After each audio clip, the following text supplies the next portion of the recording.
श्री सुमित सुगम महाराज जी, जो हमारी नवी कथा देवी भागवत कथा जो कि मनोकामना तीर्थ पर हो रही है, उसके कथा व्यास हैं और हम इनसे संबल के महत्व पर चर्चा करने के लिए आज प्रस्तुत हुए हैं। साथ ही साथ संबल के 68 तीर्थ, 19 कूप व 24 कोसीय परिक्रमा का जो महात्म्य है, जिसे जन जन तक बताने के लिए आप इन कथाओं में विशेषकर बुलाए जाते हैं और बहुत अच्छी जानकारी संबल के बारे में रखते हैं। तो हम आपसे महाराज जी नमस्कार, हम आपसे जानना चाहते हैं कि संबल वो धरती है जिसे त्रेता से लेके और कलयुग तक जाना जाता है, इसके विषय में थोड़ा सा प्रकाश डालिए। पहले तो आप सभी दर्शकों को जय श्री कल्की, आप सभी को जय श्री कृष्ण। और आप सबसे निवेदन है, आप कैसे हैं? आशा है अच्छे ही होंगे। प्रश्न बहुत सुंदर है कि कलयुग में संबल का क्या है और संबल के बारे में। देखिए, सर्वप्रथम हम संबल से ही हैं। हमारा ये सद्भाग्य है कि हमने संबल जैसी पावन धरा पर जन्म लिया। हमारे सद्भाग्य है जहाँ हमारे आराध्य श्री परात्पर नारायण ही कलयुग में कल्की बन करके आने वाले हैं। ये संबल आज से नहीं, अनादि काल से है, अनंत काल से है। जब से ये सनातन है, सनातन से ही ये संबल है। इसलिए हमारे महापुरुष संतजन कहते हैं कि प्रलय होता है लेकिन संबल का कभी प्रलय नहीं होता है। इसीलिए से सतयुग में सत्यव्रत नाम से, त्रेता में महदगिरी नाम से, द्वापर में पिंगल नाम से और कलयुग में इस संबल नाम से जाना जाता है। इसे श्री कल्की धाम भी कहा जाता है और कल्की धाम है और भगवान श्री कल्की यहाँ अवतरण लेने वाले हैं। जैसा कि यहाँ बताया जाता है कि हमारे इस भारतवर्ष में भगवान ने भिन्न भिन्न जगह पर अवतार लिए। संबल में भगवान श्री कल्की का अवतरण होना है, लेकिन वो जगह जहाँ पहले भगवान ने जन्म लिए वहाँ इतने तीर्थ कूप या इतने सागर नहीं है जितना कि संबल के अंदर समाहित है। इसका थोड़ा सा वर्णन आप कीजिए। जी जी, बहुत सुंदर आपका प्रश्न। आप देखेंगे, आप पूरे ब्रह्मांड के तीर्थ देखिए, चाहे भारतवर्ष के जितने भी तीर्थ हैं, आपको 68 तीर्थ 19 कूपों का कहीं वर्णन नहीं मिलेगा। एक दो कूप की हम नहीं कह सकते, लेकिन यहाँ एक नहीं, दो नहीं, 19 कूप अमृत कूप नाम से इन्हें जाना गया है। क्योंकि संबल का मात्र दर्शन करने का भी अपने आप में एक बहुत बड़ा महत्व है। संबल स्वयं भगवान शंकर ने अपने हाथ से बसाया है और आज भी भगवान शंकर यहाँ कण कण में निवास होकर के हर हरि की प्रतीक्षा कर रहे हैं। हमारे जितने भी 68 तीर्थ हैं, 19 कूप हैं, आप वहां देखेंगे कि किसी न किसी रूप में हमारे भगवान भूतेश्वर शंकर जी अपने अपना एक स्वरूप में विराजमान है। कोई ऐसी नगरी नहीं है जिसका दर्शन करने मात्र से सर्व पाप मिट जाते हैं।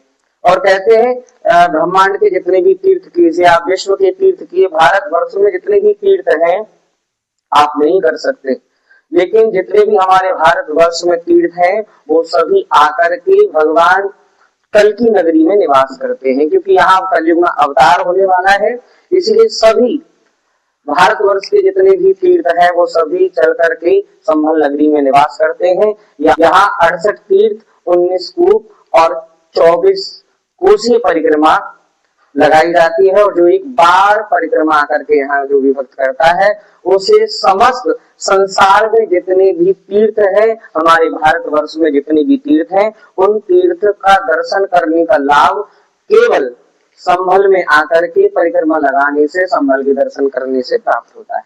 1947 में जब हमारा भारत आजाद हुआ था, उसके बाद 1960 के दशक में हमारा एक तीर्थ है जिसका नाम है सूर्यकुंड तीर्थ जी। वहां पर हमारे कल्की विष्णु मंदिर के पंडित जी के भाई जी, जो कि वहां पे इमली का पेड़ था, वहां से इमली वगैरह तोड़ते थे, तो उन्हें वहां पर एक बार बहुत ही क्षीण अवस्था में, बहुत ही वृद्ध अवस्था में एक संत मिले और उन्होंने जब उनसे बात करनी चाहिए तो वे सब डर के भागे उनसे, क्योंकि उनकी अवस्था इतनी क्षीण थी।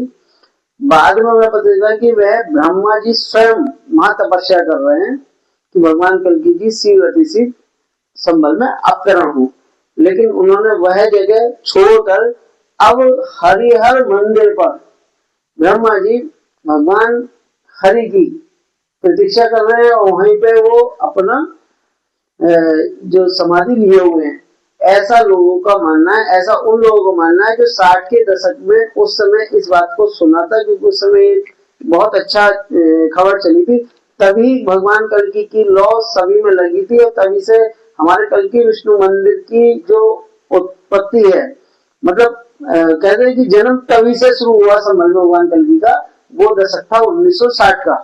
तभी इस मंत्र की उत्पत्ति हुई थी, जिस मंत्र को आज हम बड़े दिल और भाव से भजते हैं, जिसको कहते हैं जय कल्कि जय जगतपते पद्मापति जय रमापते। ये मंत्र बनाया ही 1960 में गया था।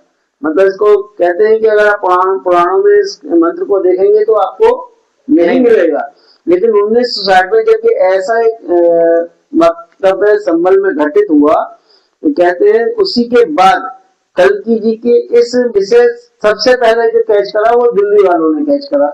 दिल्ली वालों ने आना शुरू करा संभल में। ये जो रथ यात्रा जो हमारे हर साल निकलती है, ये 1960 से ही रोहिणी यात्रा निकलनी शुरू हुई और बहुत ही अच्छा था। लेकिन क्योंकि उस समय सरकार भी नहीं थी और जो आज की तारीख का शासक है, उस समय का वो शासक होता तो ये भगवान कल्कि का पूरी दुनिया में अब तक होता और ये बिल्कुल जगन्नाथपुरी की तरह ही पूजनीय होता और लोग इसी बंधन के साथ उसी तरीके से यहाँ आना शुरू कर देते।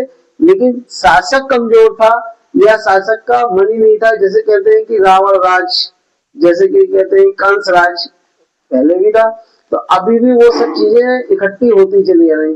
तो इसमें थोड़ा सा आप ध्यान दीजिए और बताइए कि अब जो शासक है और पहले शासक थे उसमें कितना फर्क था। देखो हमारी उम्र तो बहुत ज्यादा नहीं है, लेकिन जब से वो सत्ता में आए हैं तब से मानो एक सनातन की जागृति हुई है। माननीय प्रधानमंत्री नरेंद्र मोदी जी ने जिस दिन से शपथ ग्रहण की है, लोगों ने जाना है कि सनातन क्या है। आप आए दिन देखते रहते होंगे विदेशों में भी क्या भारत की स्थिति रही है, क्या सम्मान रहा है। वहीं हम संभल की बात करें तो संभल की स्थिति राजनीतिक दलों से बहुत कमजोर पहले मानी गई, लेकिन अब उजागर हुआ है। मोदी जी ने और हमारे मंत्री जो हमारे योगी आदित्यनाथ जी ने उस पर विशेष ध्यान दिया है। जो हमारे 24 कोस की परिक्रमा है, 68 तीर्थ है, उनको पुनः उनका जीर्णोद्धार करने के लिए बहुत धनराशि भी और उनका पूरा सहयोग रहा है। उसके बाद यहाँ की जनमानस में जो जागृति है वो अब बहुत हो चुकी है।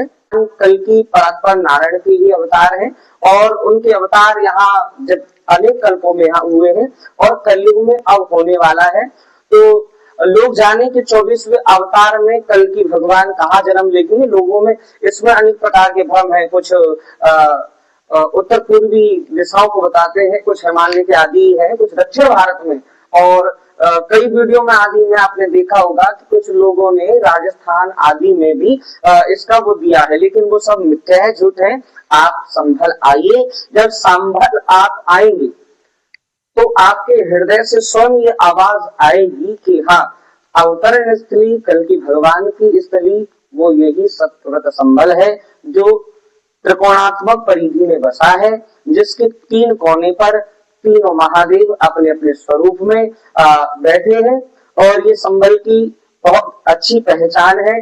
साक्षात ब्रह्मा जी भी आपने थोड़ी देर पहले चर्चा की, वो केवल ब्रह्मा जी नहीं बल्कि जो जितने भी चिरंजीव हैं, जो कथा में आप सुनते हैं, जिसमें अश्वस्थामा जी भी हैं, जामवंत जी भी हैं और हमारे आदरणीय परशुराम जी भी, वो सभी है, हनुमान जी वो सभी है। और जब अवतार होगा तब वो पुनः अपनी अपनी भूमिका देने के लिए, उसे मिलने के लिए पुनः सब देखा जाएगा।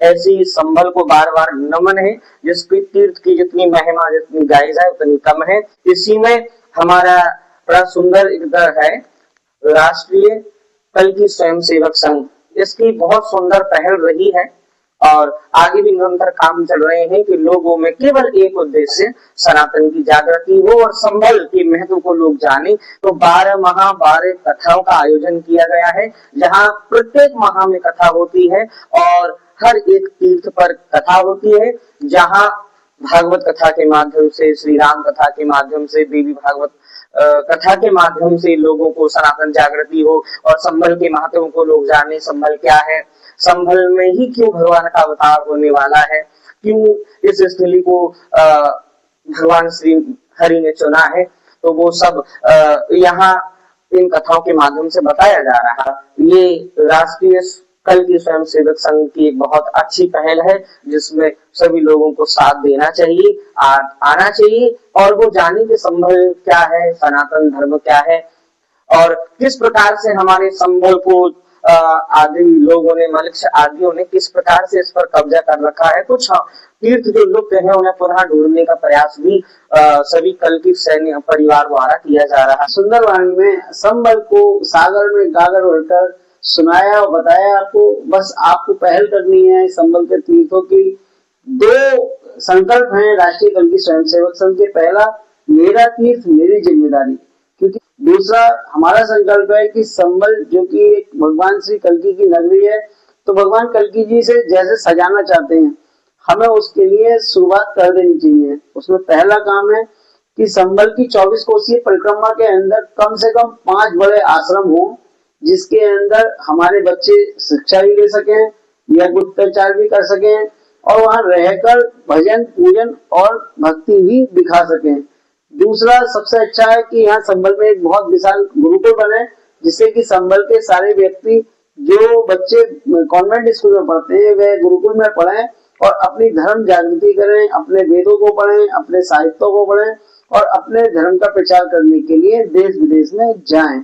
तीसरा, संबल के अंदर सबसे बड़ी गौशाला बननी चाहिए, क्योंकि भगवान श्री कृष्ण को गौ बहुत प्रिय थी और आज की तारीख में गौ का कटान सबसे ज्यादा हो रहा है। अगर गाय के ठहरने के लिए बड़ी गौशाला हम बना सके और उन गौशाला को, जो कि गाय दूध नहीं दे पाती है और हमारे कुछ लालची विधर्मी लोग उन्हें जरा से पैसों के लिए बेच देते हैं, तो वो बिके नहीं और हमारी आश्रम में पले बढ़े और भगवान श्री कृष्ण उससे खुश हो, जो कि अब कल के रूप में संबल में आने वाले हैं।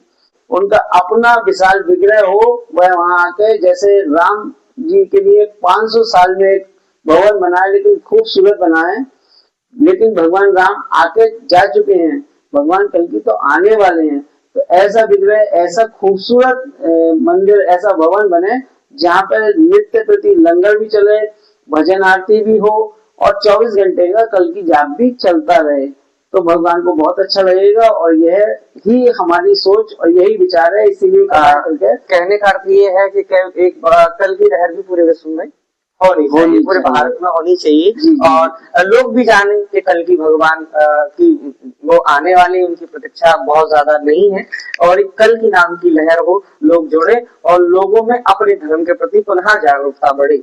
जिस प्रकार से कलयुग में कलयुग अपनी चरम सीमा पर है और दिन इतनी घृणित पाप आदि हो रहे हैं, तो इससे निश्चित ही भगवान कल्कि के अवतार होने की बहुत समय अब नहीं है, कल्कि जी का अवतार होगा। इसलिए सभी जितने भी कल्कि परिवार के कल्कि प्रेमी हैं वो सब तैयार हो जाएं। आइए हम उन सबका बड़ा भव्य स्वागत उनका करें, कल्कि नाम की एक पुकार विश्व भर में पहुंचाएं। जय श्री कल्कि। जय श्री कल्कि।